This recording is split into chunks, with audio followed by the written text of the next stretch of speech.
2750년 지구상에서 한국인이 사라집니다. 이것은 공상과학 소설이 아닙니다. 옥스퍼드 대학 연구팀이 현재 출산율을 그대로 적용해 계산한 결과입니다. 2024년 대한민국의 합계 출산율 0.72명. 전 세계 198개국 중 단연 최하위. 인류 역사상 이렇게 빠르게 줄어드는 민족은 없었습니다. 그런데 여기 믿기 어려운 통계 하나가 있습니다. 같은 한반도 같은 핏줄. 북한의 출산율은 1.8명. 남한보다 2배가 넘습니다. 세계에서 가장 가난한 나라에서 왜 아이는 더 많이 태어나는 걸까요? 세계에서 가장 잘 사는 나라에서 왜 아이 울음소리가 사라지는 걸까요? 지금 이 영상을 보고 계신 여러분. 여러분은 아마 5남매, 6남매, 7남매 속에서 자라셨을 겁니다. 그 시절엔 배고파도 낳았고 가난해도 키웠습니다. 그런데 여러분의 손주는 몇 명인가요? 증손주는요?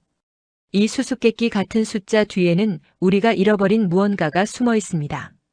감동 소식통에서만 들을 수 있는 같은 민족의 너무도 다른 두 운명 이야기.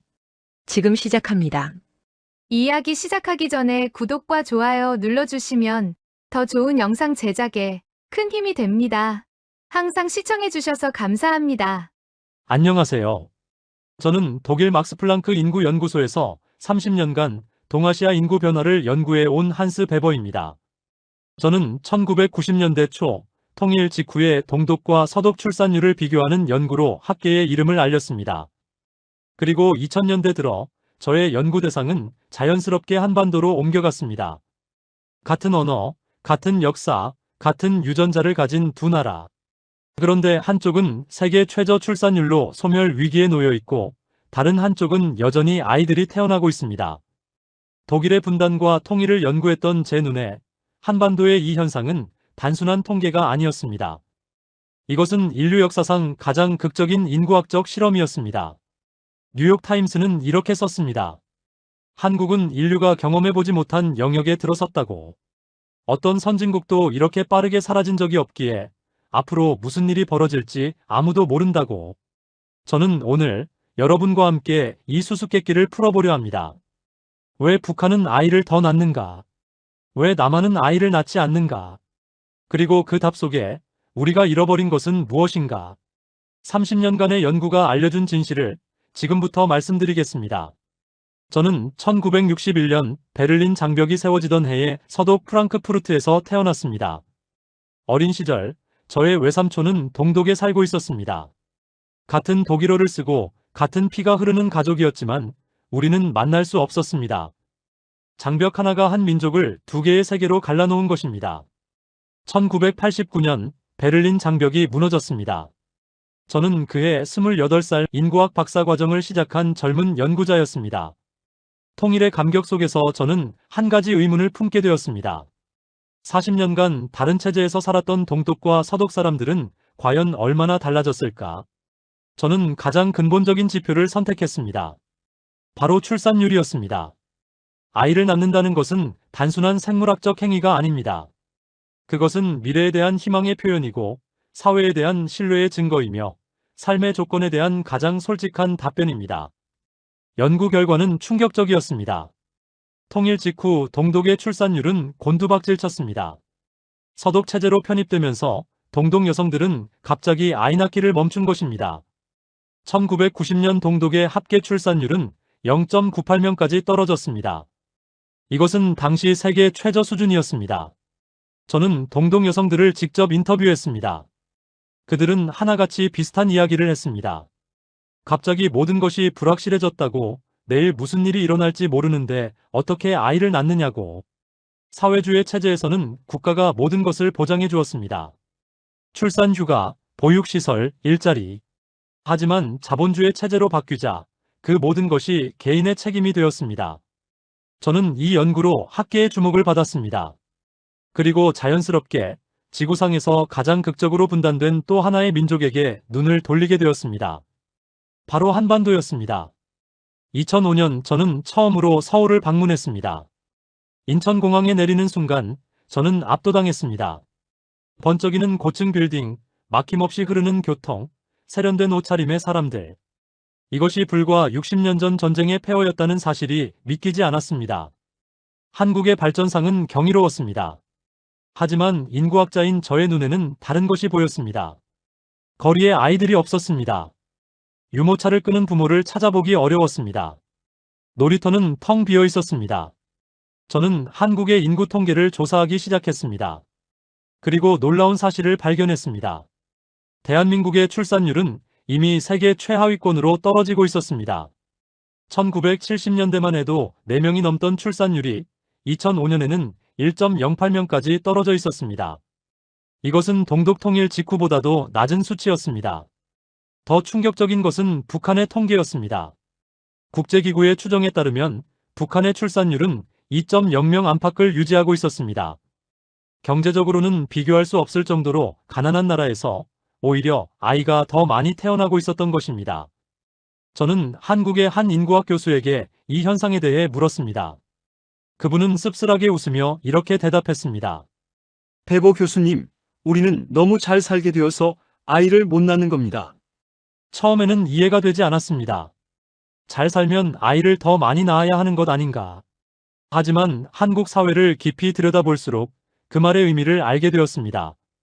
한국의 부모들은 아이 한 명에게 모든 것을 쏟아붓고 있었습니다. 최고의 교육, 최고의 환경, 최고의 기회. 그것을 감당할 수 없으면 차라리 낳지 않는 것을 선택했습니다. 양보다 질을 택한 것입니다. 반면 북한에서는 여전히 아이가 노동력이었고 가족이 생존의 단위였습니다. 국가는 출산을 애국으로 선전했고 개인의 선택지는 제한되어 있었습니다. 마치 1960년대 한국처럼. 저는 깨달았습니다. 남한과 북한은 단순히 다른 체제가 아니라 다른 시대를 살고 있는 것이라고. 한쪽은 2020년대를 살고 있고 다른 한쪽은 1960년대에 멈춰 있는 것이라고. 이 두 개의 시간이 만들어낸 출산율의 차이. 저는 20년간 이 수수께끼를 연구해 왔습니다. 그리고 오늘 그 이야기를 여러분과 나누려 합니다. 같은 민족이 왜 이토록 다른 선택을 하게 되었는지, 그 답을 찾는 여정을 함께 떠나보시겠습니다. 북한의 출산율을 연구하는 것은 쉽지 않은 일입니다. 폐쇄된 사회이기 때문에 정확한 통계를 구하기 어렵습니다. 하지만 탈북민 인터뷰, 국제기구 추정치, 위성사진 분석 등을 종합하면 어느 정도 그림을 그릴 수 있습니다. 저는 지난 20년간 200명이 넘는 탈북민을 인터뷰했습니다. 그들의 이야기를 통해 저는 북한에서 아이가 왜 더 많이 태어나는지 이해하게 되었습니다. 첫 번째 이유는 농촌 중심의 사회 구조입니다. 북한 인구의 약 60%는 여전히 농촌에 거주합니다. 남한의 농촌 인구 비율이 20%도 되지 않는 것과 대조적입니다. 농촌 사회에서 아이는 곧 노동력입니다. 농사일을 도울 수 있고 나이든 부모를 부양할 수 있습니다. 아이가 많을수록 가족의 생존 능력이 높아지는 것입니다. 함경북도 출신의 한 탈북 여성은 저에게 이렇게 말했습니다. 우리 마을에서 아이 하나만 낳은 집은 손가락에 꼽았어요. 대부분 3명, 4명은 기본이었습니다. 아이들이 밭일도 돕고 산에 가서 나물도 캐오고 그게 없으면 어떻게 살았겠어요. 이것은 1960년대 한국 농촌의 모습과 정확히 일치합니다. 당시 한국도 아이는 노동력이었고 다산은 축복이었습니다. 북한은 경제 발전이 정체되면서 그 시대에 머물러 있는 것입니다. 두 번째 이유는 국가의 출산 장려 정책입니다. 북한 체제는 출산을 애국으로 규정합니다. 아이를 많이 낳는 것은 수령에 대한 충성이고 사회주의 건설에 대한 기여입니다. 3명 이상의 자녀를 둔 어머니에게는 각종 혜택이 주어집니다. 식량 배급에서 우선권을 받고 주택 배정에서 유리한 위치를 차지합니다. 물론 이런 혜택이 실제로 얼마나 이행되는지는 의문입니다. 북한의 배급 체계는 1990년대 고난의 행군 이후 사실상 붕괴되었습니다. 하지만 중요한 것은 사회적 분위기입니다. 아이를 낳는 것이 칭찬받는 일이고 낳지 않는 것이 비난받는 일인 사회. 그런 분위기 속에서 출산은 자연스러운 선택이 됩니다. 세 번째 이유는 가족 중심의 생존 시스템입니다. 북한에서 국가는 더 이상 개인의 생존을 보장하지 못합니다. 배급이 끊기고 공장이 멈추고 병원에 약이 없습니다. 이런 상황에서 사람들이 의지할 수 있는 것은 오직 가족뿐입니다. 가족이 크면 생존 확률이 높아집니다. 한 명이 장사를 하고, 한 명이 농사를 짓고, 한 명이 외화를 벌어옵니다. 위험을 분산하고, 자원을 공유하고, 서로를 보호합니다. 이것은 원시 사회의 생존 전략과 다르지 않습니다. 평양 출신의 한 탈북 남성은 이렇게 설명했습니다. 북한에서 혼자 사는 건 죽는 겁니다. 가족이 있어야 살 수 있어요. 형제가 많으면 그만큼 살 길이 많은 거예요. 네 번째 이유는 높은 혼인율과 낮은 이혼율입니다. 북한에서 결혼은 거의 필수입니다. 사회적 압력이 강하고 미혼으로 사는 것은 이상하게 여겨집니다. 통계에 따르면 북한의 혼인율은 남한보다 훨씬 높습니다. 그리고 한번 결혼하면 쉽게 이혼하지 않습니다. 이혼은 당에서 좋지 않게 보고 사회적 낙인도 강합니다. 결혼을 하면 아이를 낳는 것이 당연시됩니다. 피임 도구는 구하기 어렵고 피임에 대한 교육도 부족합니다. 낙태는 불법은 아니지만 의료시설이 열악해서 위험합니다. 이런 조건들이 결합되어 높은 출산율로 이어지는 것입니다. 하지만 여기서 중요한 점을 짚고 넘어가야 합니다. 북한의 높은 출산율은 선택의 결과가 아닙니다. 그것은 선택지가 없는 상황에서 나온 결과입니다. 남한 사람들은 아이를 낳을지 말지 선택할 수 있습니다. 교육 수준, 경제적 여건, 개인의 가치관에 따라 결정합니다. 하지만 북한 사람들에게 그런 선택권은 제한되어 있습니다. 사회가 요구하고 생존이 강제하고 체제가 유도합니다. 저는 이것을 출산의 자유라고 부릅니다. 아이를 낳을 자유, 그리고 낳지 않을 자유. 남한은 이 자유를 얻었고 북한은 아직 얻지 못했습니다. 출산율의 차이는 바로 이 자유의 차이에서 비롯됩니다. 숫자만 보면 북한이 더 건강해 보입니다. 하지만 그 숫자 뒤에는 선택할 수 없는 사람들의 삶이 있습니다. 우리는 이것을 기억해야 합니다. 이제 반대편을 살펴보겠습니다. 세계 최저 출산율의 나라, 대한민국. 왜 한국인들은 아이를 낳지 않는 걸까요? 저는 이 질문에 답하기 위해 수많은 한국의 젊은이들을 만났습니다. 서울의 대학생들, 직장인들, 신혼부부들. 그들의 이야기를 들으면서 저는 한국 사회의 깊은 모순을 발견했습니다. 첫 번째 원인은 경제적 불안입니다. 한국은 분명 부유한 나라입니다. 국민소득 3만 달러가 넘고 세계 10위권의 경제대국입니다. 하지만 그 부는 고르게 분배되어 있지 않습니다. 젊은 세대는 취업난에 시달립니다. 대학을 나와도 좋은 일자리를 구하기 어렵습니다. 어렵게 취직해도 비정규직인 경우가 많습니다. 언제 잘릴지 모르는 불안 속에서 살아갑니다. 집값은 천정부지로 치솟았습니다. 서울에서 평범한 아파트 한 채를 사려면 월급을 한 푼도 안 쓰고 20년을 모아야 합니다. 전세조차 감당하기 어려운 젊은이들이 늘어나고 있습니다. 이런 상황에서 아이를 낳는다는 것은 상상하기 어려운 일입니다. 서울의 한 30대 직장인은 저에게 이렇게 말했습니다. 저도 아이를 갖고 싶어요. 하지만 지금 제 월급으로는 저 하나 먹고 살기도 빠듯합니다. 아이를 낳으면 어린이집비, 학원비, 대학 등록금까지 어떻게 감당해요? 무책임하게 낳을 수는 없잖아요. 두 번째 원인은 교육비 부담입니다. 한국의 교육열은 세계적으로 유명합니다. 하지만 그 이면에는 살인적인 사교육비가 있습니다. 한국 가정의 사교육비 지출은 세계 최고 수준입니다. 초등학생도 영어 학원, 수학 학원, 피아노 학원을 다닙니다. 중학생이 되면 학원비가 월 100만 원을 넘기도 합니다. 고등학생은 입시 학원에 수백만 원을 쏟아붓습니다. 아이 한 명을 대학까지 키우는 데 드는 비용이 3억 원이 넘는다는 통계도 있습니다. 이것은 웬만한 집 한 채 값입니다. 아이를 2명 낳으면 6억, 3명 낳으면 9억. 경제적으로 계산하면 아이를 낳는 것은 손해인 셈입니다. 세 번째 원인은 개인주의 가치관의 확산입니다. 과거 한국 사회에서 결혼과 출산은 당연한 것이었습니다. 사회적 의무였고 가문의 계승이었고 노후 대책이었습니다. 하지만 지금 젊은 세대는 다르게 생각합니다. 그들에게 결혼은 선택입니다. 꼭 해야 하는 것이 아닙니다. 좋은 사람을 만나면 하고 아니면 안 해도 됩니다. 출산도 마찬가지입니다. 아이가 갖고 싶으면 낳고 아니면 안 낳아도 됩니다. 이것은 잘못된 가치관이 아닙니다. 개인의 행복과 자유를 중시하는 것은 선진국의 보편적인 현상입니다.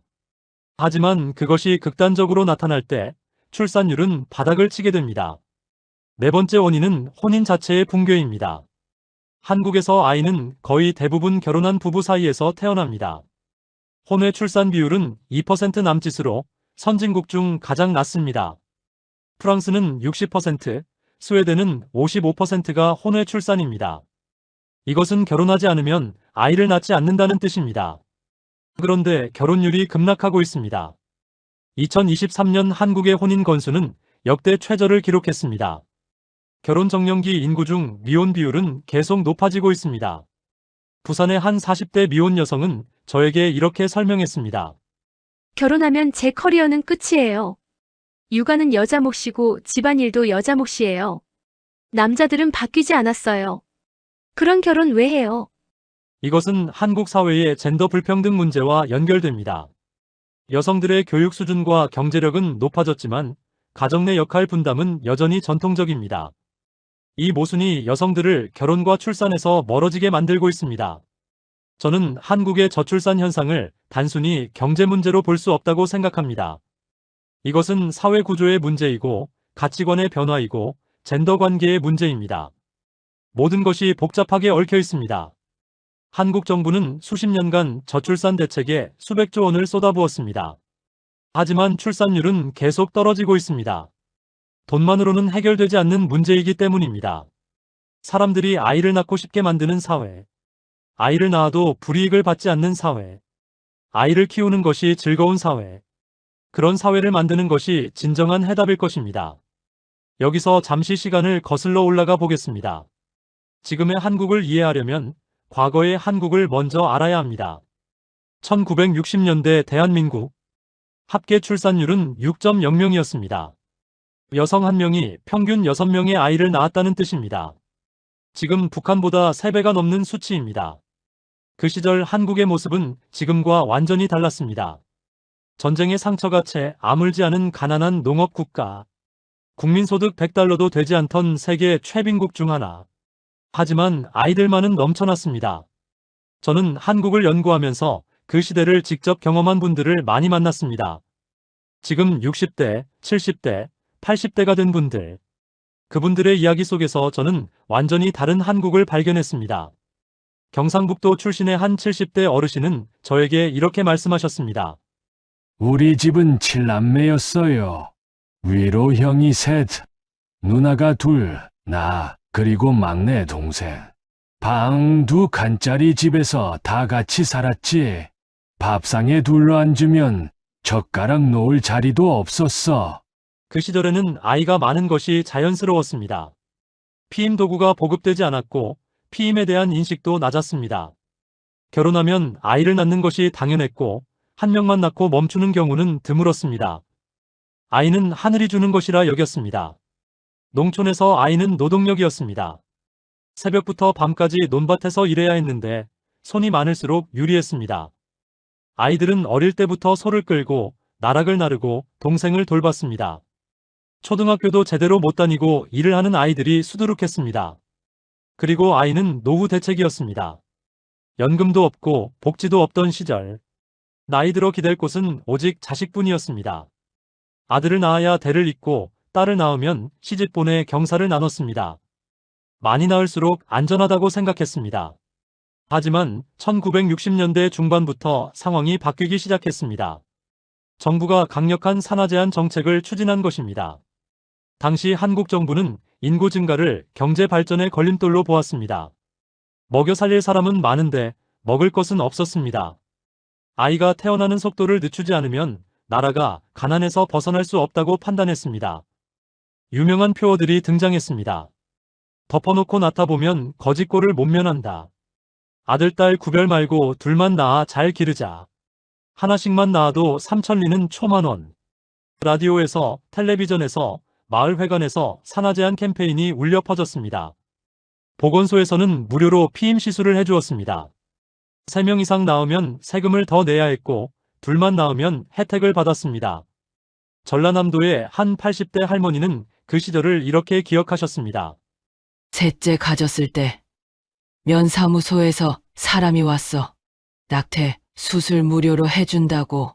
안 그러면 불이익 받는다고. 협박까지 했지. 그래도 나는 나았어. 그게 우리 막내야. 정부의 정책은 강력했고 효과도 빨랐습니다.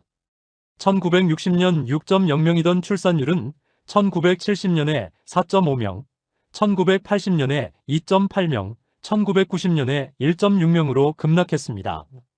불과 30년 만에 4분의 1로 줄어든 것입니다. 당시에는 이것을 성공이라고 불렀습니다.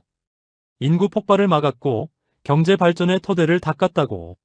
실제로 한국은 이 시기에 한강의 기적을 이루었습니다. 가난한 농업 국가에서 산업 강국으로 도약했습니다. 하지만 지금 돌이켜보면 그때 뿌린 씨앗이 오늘의 위기를 만들었습니다.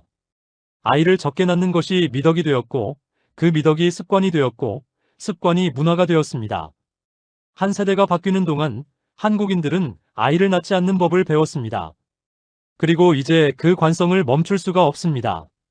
정부가 아무리 낳으라고 해도 이미 사회 전체가 저출산에 적응해버렸습니다. 아이 없는 삶이 편해졌고 아이 있는 삶이 힘들어졌습니다. 1960년대 한국과 지금의 북한은 놀랍도록 닮아 있습니다.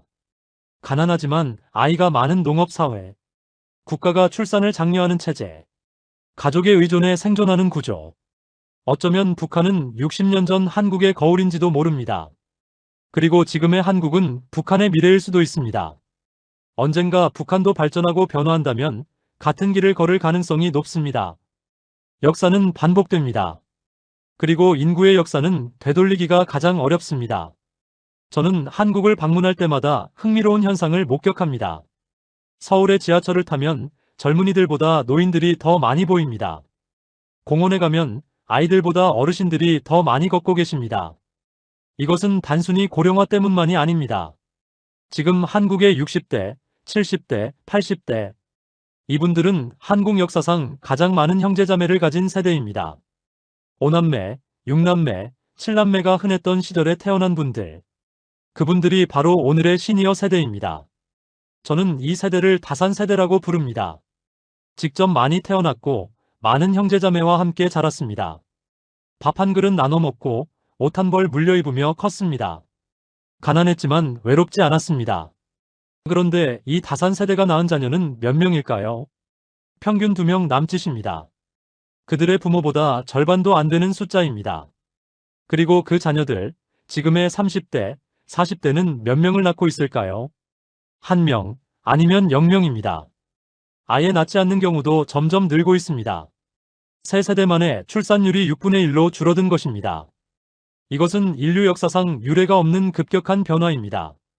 저는 한국의 한대 가족을 오랫동안 추적 연구했습니다. 1950년대에 7남매를 낳은 한 부부가 있었습니다. 그 7남매가 낳은 손주는 총 12명이었습니다. 그리고 그 12명의 손주가 낳은 증손주는 단 5명입니다. 7명에서 12명으로, 12명에서 5명으로. 세대 만에 가족의 크기가 쪼그라들고 있습니다. 이 추세가 계속되면 4대째에는 2명, 5대째에는 사실상 대가 끊길 수도 있습니다. 경기도에 사시는 한 75세 어르신은 이런 이야기를 들려주셨습니다. 나는 6남매 중 넷째야. 위로 형님 셋, 아래로 동생 둘. 명절이면 온 집안이 시끌벅적했지. 그런데 지금 우리 손주는 딱 둘이야. 증손주는 아직 없어. 큰 손주가 35인데 결혼 생각이 없대. 이 어르신의 이야기는 한국의 수많은 가정에서 반복되고 있습니다. 다산 세대가 이룩한 대가족이 한 세대, 두 세대 만에 핵가족으로, 그리고 무자녀 가족으로 쪼그라들고 있습니다. 더 충격적인 것은 속도입니다. 한국의 출산율은 1983년에 인구 대체 수준인 2.1명 아래로 떨어졌습니다. 그때부터 계산하면 이제 40년이 조금 넘었습니다. 불과 40년 만에 세계 최저 출산율 국가가 된 것입니다. 다른 저출산 국가들과 비교해 보겠습니다. 일본은 출산율이 2.0 아래로 떨어진 것이 1975년입니다.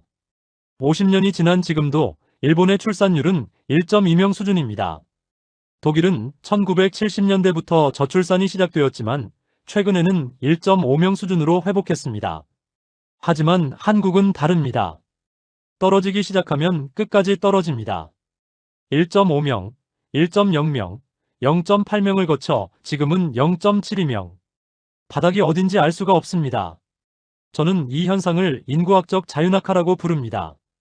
한번 떨어지기 시작하면 멈출 수가 없습니다.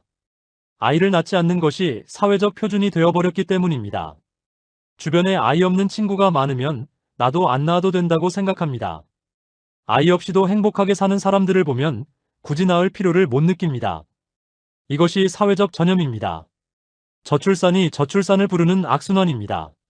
서울의 한 산부인과 의사는 저에게 이렇게 말했습니다. 20년 전만 해도 하루에 분만이 서너 건은 있었어요. 지금은 일주일에 한두 건이면 많은 거예요. 산부인과 문 닫는 데가 한둘이 아닙니다. 실제로 한국의 산부인과는 급격히 줄어들고 있습니다. 2000년대 초반 1,500개가 넘던 분만 가능 산부인과가 지금은 500개 남짓입니다.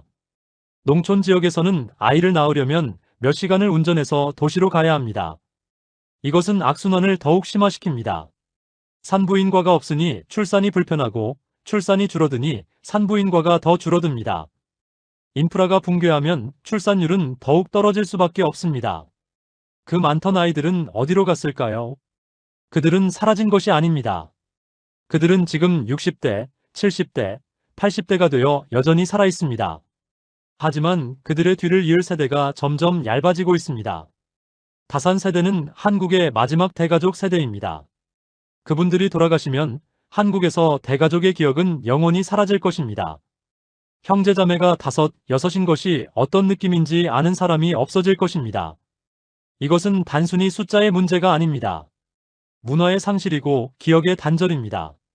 여기서 한 가지 중요한 질문을 던져야 합니다. 출산율만 보면 북한이 남한보다 2배 이상 높습니다. 그렇다면 인구학적으로 북한이 더 건강한 사회일까요? 미래가 더 밝은 걸까요? 저는 단호하게 말씀드립니다. 아닙니다. 숫자의 함정에 빠지면 안 됩니다. 출산율은 아이가 얼마나 태어나는지를 보여줍니다. 하지만 그 아이가 얼마나 살아남는지는 보여주지 않습니다. 진짜 중요한 것은 태어난 아이의 수가 아니라 살아남은 아이의 수입니다. 북한의 영아 사망률을 살펴보겠습니다. UN 추정에 따르면 북한의 영아 사망률은 출생아 1000명당 약 14명입니다. 남한은 얼마일까요? 2.7명입니다. 북한에서는 남한보다 5배 이상 많은 아기가 첫 돌을 맞기 전에 죽습니다. 5세 미만 사망률은 더 심각합니다. 북한은 1000명당 약 17명, 남한은 3명 남짓입니다. 북한에서 태어난 아이 100명 중 거의 2명은 5살 생일을 맞지 못합니다. 이 숫자들이 의미하는 바를 생각해 보십시오. 북한에서 1.8명을 낳아도 그중 일부는 성인이 되지 못합니다. 남한에서 0.7명을 낳아도 거의 모두가 건강하게 자랍니다. 실제로 성인이 되는 인구로 따지면 그 차이는 상당히 줄어듭니다. 더 중요한 것은 삶의 질입니다. 북한에서 태어난 아이들은 어떤 삶을 살까요? 영양 상태부터 보겠습니다. 유니세프 보고서에 따르면 북한 어린이의 약 20%가 만성 영양실조 상태입니다. 키가 또래보다 작고 면역력이 약하고 인지 발달이 지연됩니다. 1990년대 고난의 행군 시기에 태어난 세대는 상황이 더 심각합니다. 당시 태어난 아이들 중 상당수가 평생 영양실조의 후유증을 안고 살아갑니다. 탈북민 의사 출신의 한 분은 저에게 이렇게 증언했습니다. 북한 병원에는 약이 없어요. 주사기도 재사용하고 소독도 제대로 못해요. 아이가 설사병에 걸려도 수액 한 병 못 맞춰요. 그냥 지켜보는 수밖에 없어요. 이것이 북한의 현실입니다. 아이는 태어나지만 제대로 된 의료 혜택을 받지 못합니다. 예방접종도 불완전하고 기본적인 치료도 어렵습니다. 살아남아도 건강하게 자라기 어렵습니다. 교육은 어떨까요? 북한에도 학교가 있고 의무 교육 제도가 있습니다. 하지만 그 내용은 대부분 체제 선전과 사상 교육입니다. 과학, 기술, 외국어 교육은 매우 제한적입니다. 인터넷은 차단되어 있고 외부 세계와의 접촉은 금지되어 있습니다. 북한에서 태어난 아이는 태어나는 순간부터 가능성이 제한됩니다. 무엇이 될 수 있는지, 어디까지 갈 수 있는지가 이미 정해져 있습니다. 개인의 재능과 노력이 아니라 출신 성분과 당성이 인생을 결정합니다. 반면 남한에서 태어난 아이는 어떨까요? 세계 최고 수준의 의료 시스템 속에서 태어납니다. 영아 사망률 세계 최저, 기대 수명 세계 최상위권, 아프면 병원에 가고 수술이 필요하면 수술을 받습니다. 교육의 기회는 무한합니다. 초중고 의무 교육은 물론이고 대학 진학률은 70%가 넘습니다. 원하면 해외 유학도 갈 수 있고 온라인으로 전 세계의 지식에 접근할 수 있습니다. 무엇이 되고 싶은지 스스로 결정할 수 있습니다. 탈북 후 남한에서 아이를 낳은 한 여성은 이렇게 말했습니다. 북한에서 첫째 낳을 때는 병원에서 혼자 낳았어요. 의사도 없이. 여기서 둘째 낳을 때는 너무 놀랐어요. 의사, 간호사가 다 붙어서 케어해주고. 이게 진짜 출산이구나 싶었어요. 출산율이라는 숫자만 보면 북한이 앞서 있습니다. 하지만 그 숫자 뒤에 숨겨진 현실을 보면 이야기는 완전히 달라집니다. 북한의 아이들은 태어나는 순간부터 불리한 출발선에 섭니다. 영양, 의료, 교육, 기회. 모든 면에서 뒤처집니다.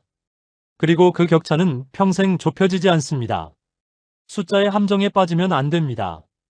중요한 것은 얼마나 많이 태어나느냐가 아닙니다. 태어난 아이가 얼마나 건강하게 자라고 얼마나 많은 가능성을 펼칠 수 있느냐입니다. 그 기준으로 보면 남한은 여전히 아이를 키우기에 세계 최고의 나라 중 하나입니다. 문제는 그런 좋은 나라에서 왜 아무도 아이를 낳지 않느냐는 것입니다. 대한민국은 아이를 키우기에 객관적으로 좋은 나라입니다. 이것은 제가 30년간 전 세계 인구를 연구하며 내린 결론입니다. 먼저 안전을 보겠습니다. 한국의 치안은 세계 최상위권입니다. 아이가 혼자 학교에 걸어가도 걱정할 필요가 없습니다. 밤늦게 편의점에 가도 위험하지 않습니다. 총기 사고도 없고 테러 위협도 거의 없습니다. 의료 시스템은 어떨까요?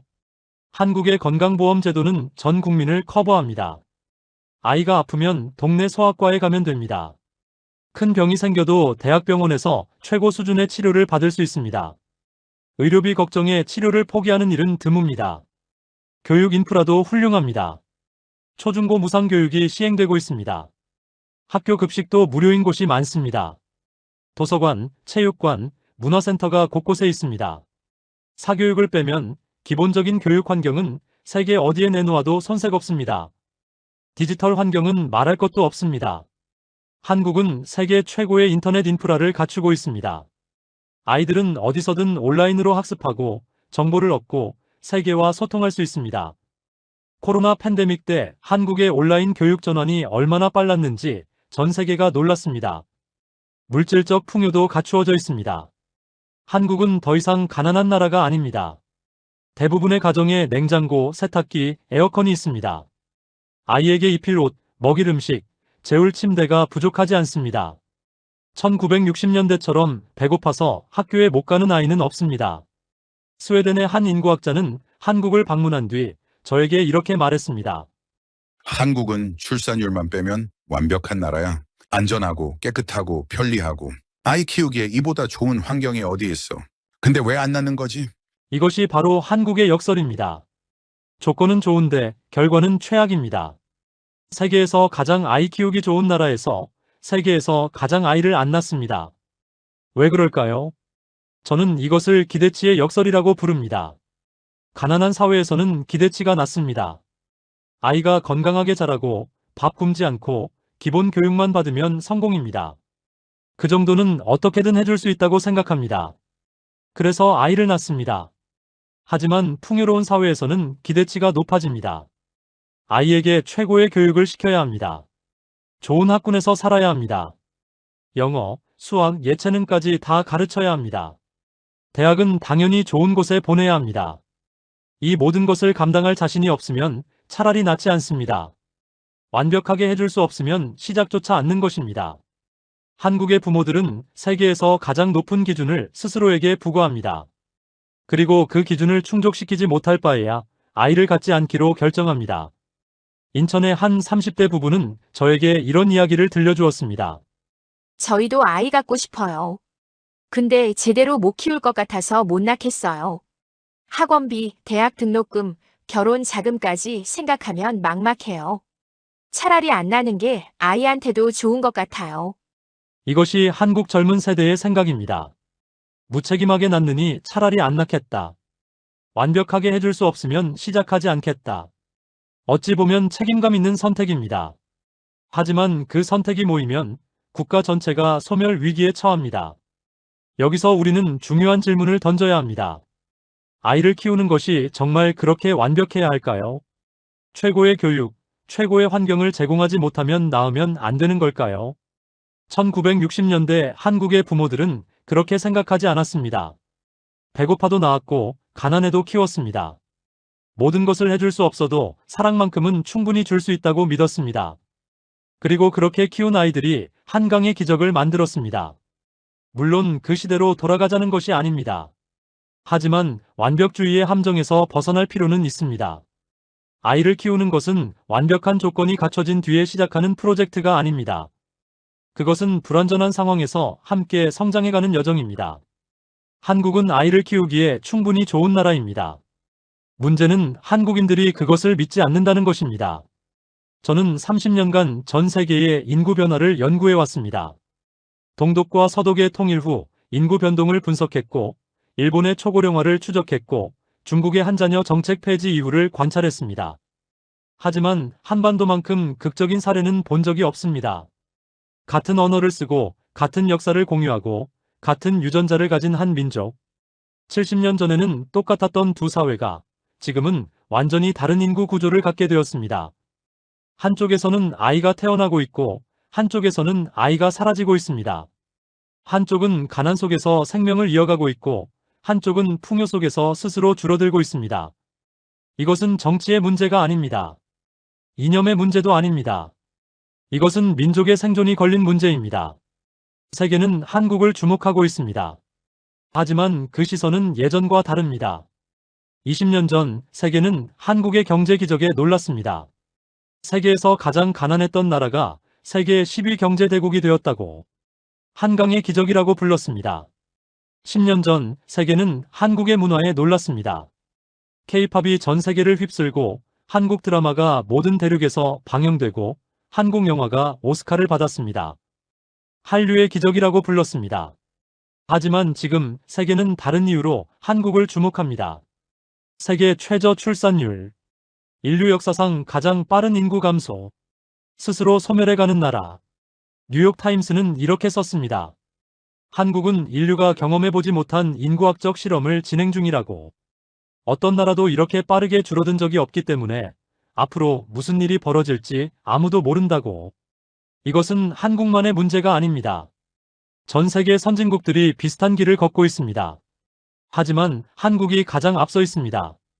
가장 먼저 바닥을 치고 있습니다.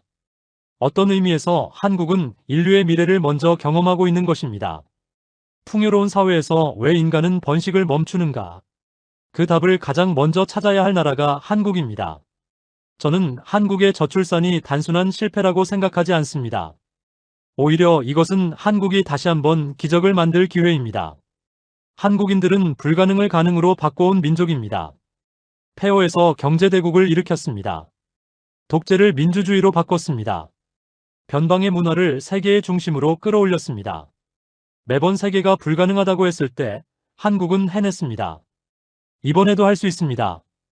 영국의 한 인구학자는 저에게 이렇게 말했습니다.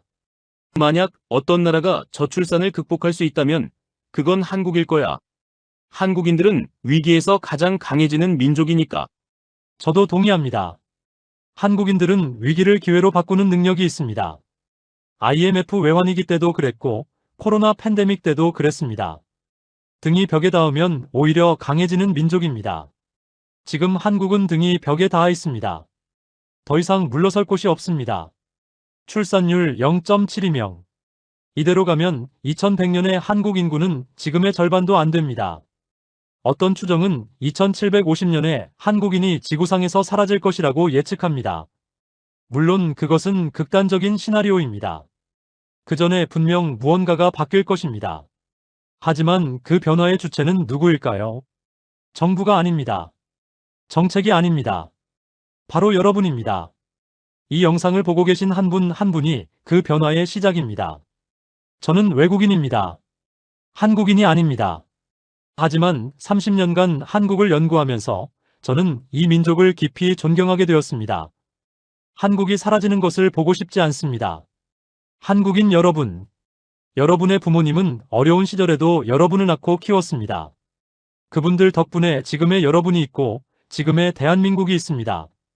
이제 그 바통을 다음 세대에 넘겨줄 차례입니다. 완벽하지 않아도 괜찮습니다. 여러분의 부모님도 완벽하지 않았습니다. 하지만 사랑만큼은 충분했습니다. 이제 이야기를 마무리할 시간입니다. 저는 오늘 여러분께 숫자들을 보여드렸습니다. 남한 0.72명, 북한 1.8명. 같은 민족의 너무도 다른 출산율. 하지만 숫자 뒤에는 사람이 있습니다. 북한에는 선택권 없이 아이를 낳는 어머니들이 있습니다. 남한에는 선택할 수 있지만 낳지 않기로 한 젊은이들이 있습니다. 그리고 그 사이에 많은 형제자매 속에서 자랐지만 이제는 손주 얼굴 보기 어려워진 어르신들이 계십니다. 저는 독일에서 태어났습니다. 분단을 경험했고 통일을 목격했습니다. 하지만 저는 한반도의 분단이 독일보다 훨씬 더 비극적이라고 생각합니다. 독일은 40년 만에 다시 하나가 되었습니다. 하지만 한반도는 70년이 넘도록 갈라져 있습니다. 그 70년 동안 두 사회는 너무도 다른 길을 걸어왔습니다. 인구 구조마저 완전히 달라졌습니다. 언젠가 통일이 되면 한국은 엄청난 도전에 직면할 것입니다. 영양실조에 시달린 북한의 아이들과 최고의 교육을 받은 남한의 아이들. 그 격차를 어떻게 메울 것인가. 하지만 그보다 더 시급한 문제가 있습니다. 통일 전의 남한 자체가 사라질 수도 있다는 것입니다. 아이가 태어나지 않으면 통일할 사람도 없어집니다. 물려줄 나라도 없어집니다. 저는 30년간 한국을 연구하면서 수천 명의 한국인을 만났습니다. 어르신들을 만나면 항상 같은 질문을 드립니다. 몇 남매 중 몇째셨나요? 그 질문에 대한 대답은 언제나 비슷합니다. 저는 6남매 중 셋째입니다. 저는 5남매 중 막내입니다. 저는 7남매 중 넷째입니다. 그 시절을 회상하시는 어르신들의 눈가에는 묘한 빛이 맺힙니다. 가난했지만 그립다고 하십니다. 형제들과 싸우기도 많이 싸웠지만 그래도 외롭지 않았다고 하십니다. 명절에 다 같이 모이면 방 안이 꽉 찼다고 하십니다. 충청도의 한 78세 어르신은 저에게 이렇게 말씀하셨습니다. 그때는 정말 어려웠어. 보리밥에 된장찌개가 전부였지. 근데 밥상에 둘러앉으면 그렇게 행복할 수가 없었어. 지금은 뭐든 다 있는데 왜 이렇게 허전한지 모르겠어. 저는 이 말씀이 한국 사회의 현재를 가장 잘 요약한다고 생각합니다. 물질은 풍요로워졌지만 무언가 사라졌습니다. 아이 울음소리가 사라지고 북적이던 명절 풍경이 사라지고 대가족의 온기가 사라졌습니다. 오늘 이 영상을 보고 계신 여러분께 여쭙고 싶습니다. 여러분은 몇 남매 중 몇째셨나요? 여러분의 어린 시절, 형제자매와 함께한 기억이 있으신가요? 그 시절 여러분의 부모님은 어떻게 여러분을 키우셨나요? 배고팠지만 낳았습니다. 가난했지만 키웠습니다. 미래가 불확실했지만 그래도 아이에게 희망을 걸었습니다. 지금 우리는 그때보다 훨씬 잘 삽니다. 굶어 죽을 걱정은 없습니다. 병에 걸려도 치료받을 수 있습니다. 아이에게 입힐 옷, 먹일 음식, 가르칠 학교가 있습니다. 그런데 왜 우리는 아이를 낳지 못하는 걸까요? 정말 조건이 안 되어서일까요? 아니면 우리가 무언가를 잃어버린 걸까요? 저는 답을 알지 못합니다. 그 답은 한국인 여러분이 찾아야 합니다.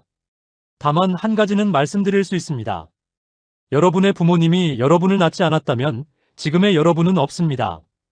여러분이 아이를 낳지 않는다면 다음 세대의 한국은 없습니다. 이것은 개인의 선택입니다. 존중받아야 합니다. 하지만 그 선택들이 모이면 민족의 운명이 됩니다. 저는 한국이 사라지는 것을 원하지 않습니다. 한강의 기적을 만든 민족이, 한류의 기적을 만든 민족이 이렇게 사라져서는 안 됩니다. 여러분의 이야기를 듣고 싶습니다. 여러분은 몇 남매 중 몇째셨나요? 그 시절의 기억은 어떠셨나요? 그리고 지금의 저출산에 대해 어떻게 생각하시나요? 아래 댓글로 여러분의 생각을 남겨주십시오. 긴 이야기 끝까지 들어주셔서 감사합니다. 저는 독일 막스플랑크 인구연구소의 한스 베버였습니다. 감동 소식통에서 다시 만나 뵙겠습니다.